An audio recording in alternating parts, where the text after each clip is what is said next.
Assalamualaikum warahmatullahi wabarakatuh. Saya Okta Nurhayati dengan NPM 20311011057 kelas manajemen 4 semester 3. Saya di sini akan memaparkan perbedaan pencatatan harga pokok, proses full costing, dan variable costing. Pengertian full costing dan variable costing. Yang pertama ada full costing. Full costing merupakan suatu metode dalam dunia akuntansi yang menjelaskan bahwa semua biaya yang timbul pada proses produksi, seperti biaya variabel, biaya tetap, biaya langsung, biaya investasi, dan semua biaya yang digunakan dalam proses produksi digunakan sebagai indikator penting untuk menghitung total keseluruhan dari biaya utama. Yang kedua, variable costing. Variable costing adalah suatu metode perhitungan biaya secara keseluruhan yang dipakai untuk membuat sebuah produk, di mana biaya tersebut memiliki peluang untuk terus berubah mengikuti volume kegiatan usaha. Maksud dari perubahan tersebut adalah keberadaan biaya juga mengalami fluktuasi sebanding dengan kuantitas output serta volume produksi. Di sini ada keunggulan metode full costing dan variable costing. Yang pertama ada keunggulan metode full costing. 1. Dapat menunjukkan seluruh jumlah biaya overhead dengan sangat detail atau komprehensif karena memiliki dua jenis biaya, yaitu overhead tetap, serta variabel. Yang kedua, ada memberikan penundaan biaya ke dalam beban biaya overhead apabila produk tersebut belum laku terjual di pasaran. Yang ketiga, ada jika beban biaya overhead untuk barang yang belum terjual, maka bisa dialihkan dengan cara mengurangi atau menambah harga pokok. Keunggulan metode variable costing, yang pertama ada bisa digunakan untuk mengendalikan biaya, karena variable costing akan membagi biaya tetap menjadi dua bagian, yakni discretionary fixed cost dan committed fixed cost. Yang kedua, bisa digunakan sebagai bahan rujukan dalam mengambil keputusan untuk melakukan order pesanan yang sifatnya memang khusus, terutama yang tidak memerlukan banyak pesanan, seperti yang terdapat dalam metode full costing. Yang ketiga, ada variable costing bermanfaat untuk menentukan harga jual jangka pendek. Kelemahan full costing dan variable costing. Kelemahan full costing yakni dalam metode full costing, maka harga jual Anda akan menjadi lebih tinggi daripada menggunakan metode variable costing. Kenapa? Karena metode full costing mengklaim bahwa konsumen akan mau membayar berapapun agar bisa membeli barang yang memang diinginkannya. Dan metode ini hanya sesuai digunakan untuk Anda yang bergerak dalam bidang produksi bahan pokok masyarakat dan umumnya. Sedangkan kelemahan variable costing, pemisahan yang dilakukan pada discretionary fixed cost and committed fixed cost akan sulit untuk dilakukan pada metode variable costing. Selain itu, metode ini akan menyebabkan naik turunnya suatu laba karena adanya perubahan dalam hal penjualan suatu produk perusahaan. Variable costing tidak cocok digunakan untuk perusahaan yang sifatnya lebih musiman, karena hanya akan menyebabkan kerugian laba yang tidak normal bagi perusahaan. Dalam metode variabel, maka biaya overhead tetap tidak akan dimasukkan, sehingga nilai persediaan akan menjadi lebih rendah. Perbedaan full costing dan variable costing. Penetapan full costing dan variable costing sama-sama digunakan untuk menghitung harga pokok produksi. Namun, terdapat beberapa perbedaan dari full costing dan variable costing, diantaranya sebagai berikut. Yang pertama ada perhitungan harga pokok produksi yang berbeda.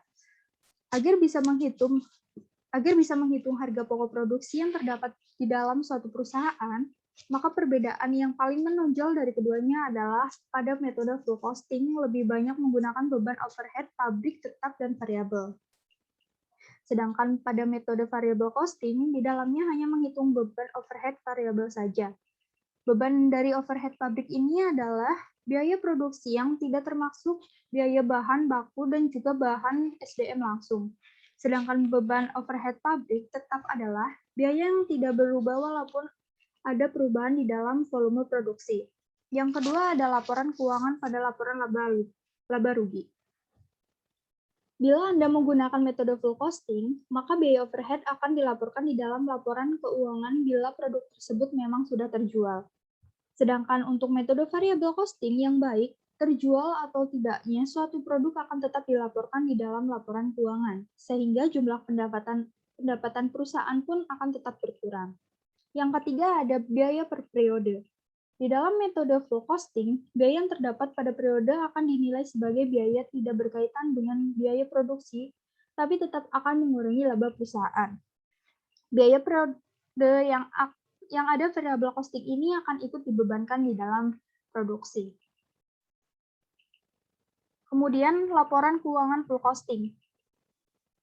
Yang pertama ada hasil penjualan, jumlah yang bisa diperoleh oleh perusahaan dari hasil penjualan produk yang dilakukan perusahaan. Yang kedua ada harga pokok produksi atau penjualan, harga dasar per unit dari produksi ataupun penjualan suatu barang. Yang ketiga ada laba kotor. Perusahaan bisa memperoleh laba kotor yang berasal dari keuntungan penjualan, tapi belum bisa dikurangi dengan biaya ataupun beban perusahaan. Yang mana untuk bisa memperoleh laba kotor ini, Anda bisa memperolehnya dengan menghitung selisih antara hasil penjualan dan harga pokok produksi atau penjualan. Yang keempat ada laba bersih. Laba bersih adalah laba yang diperoleh keuangan dengan cara menghitung adanya selisih antara laba kotor yang sudah diperoleh sebelumnya dengan jumlah total dari biaya pemasaran suatu variabel yang sudah dikalikan dengan unit produk yang terjual. Biaya pemasaran tetap, biaya administrasi dan umum variabel, dan juga biaya administrasi dan umum tetap. Selanjutnya ada biaya pemasaran variabel. Dana yang dikeluarkan guna melakukan pemasaran dari berbagai variabel sebuah produk oleh pihak perusahaan. Kemudian ada biaya pemasaran tetap. Pihak perusahaan mengeluarkan sejumlah dana untuk memasarkan suatu produk dengan jumlah yang tetap atau tidak berubah.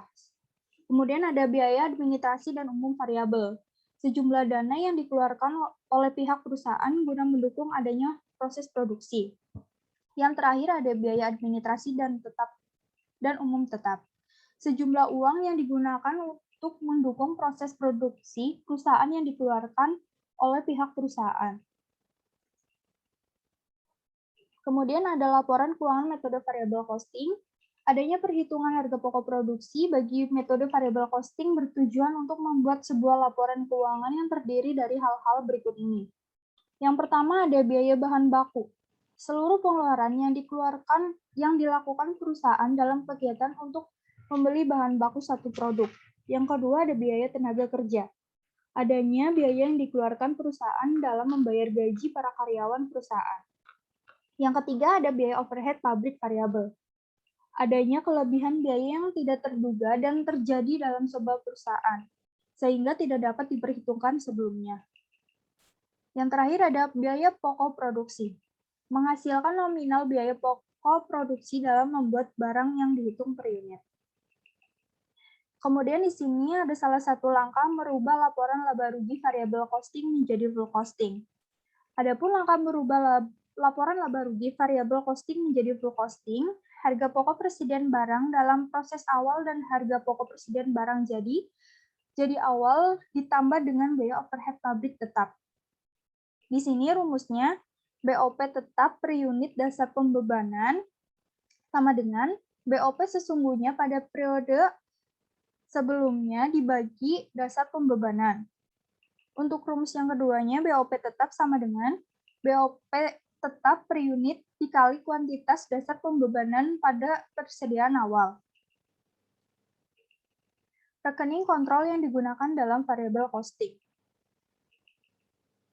Barang dalam proses biaya bahan baku, barang dalam proses biaya tenaga kerja langsung, barang dalam proses biaya overhead pabrik sesungguhnya, biaya overhead pabrik variabel sesungguhnya, biaya overhead pabrik tetap sesungguhnya, biaya overhead pabrik variabel yang dibebankan. Di sini juga ada biaya pemasaran, biaya administrasi dan umum, biaya pemasaran variabel, biaya pemasaran tetap, biaya administrasi dan umum variabel, biaya administrasi dan umum tetap. Selanjutnya ada akuntansi variabel costing pada job order costing method. Yang pertama, pencatatan pemakaian bahan baku dan bahan penolong. Yang kedua, ada pencatatan biaya tenaga kerja langsung. Yang ketiga, pencatatan pembebanan biaya overhead pabrik variabel kepada produk. Yang keempat, ada pencatatan biaya overhead pabrik yang sesungguhnya terjadi.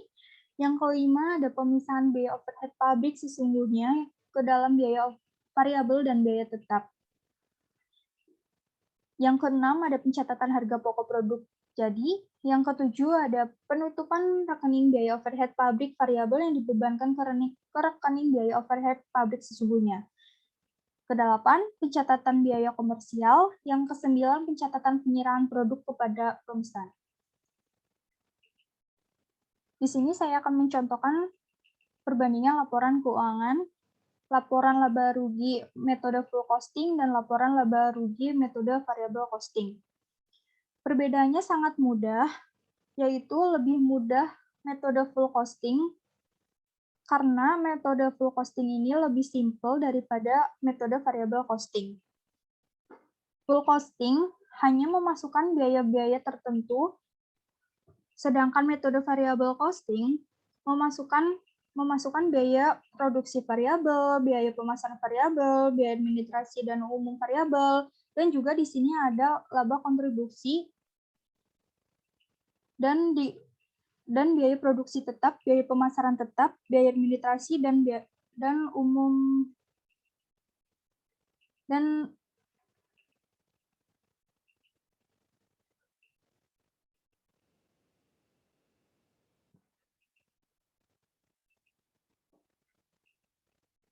sekian presentasi dari saya. Mohon maaf bila ada salah dan kurangnya. Wassalamualaikum warahmatullahi wabarakatuh.